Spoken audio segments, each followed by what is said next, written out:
तर मंडळी आज ना जेवणामध्ये गरमागरम पोळीसोबत मस्त अशी मेथीची भाजी केली होती. थंडीमध्ये ना गरमागरम खाण्याची काही वेगळीच मजा आहे. आता सगळ्यात आधी मेथीची भाजी करून घेऊया. त्यासाठी कांदा आणि 4 मिरच्या चिरून घेतल्या आहे आणि सोबतच ना मेथीची भाजी स्वच्छ धुवून सुकवून घेतली आणि कटसुद्धा करून घेतली आहे.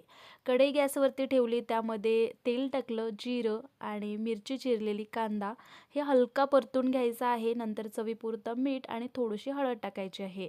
मिठाचं प्रमाण जर तुम्हाला समजत नसेल ना, तर भाजी शिजून झाल्यानंतर सुद्धा टाकू शकता, कारण भाजी शिजून ना अर्धीच होते. प्लेट झाकून ना 1-2 मिनिटांसाठी भाजी परतून घ्यायची आहे. तोपर्यंत पोळ्या सुद्धा करून घेऊया.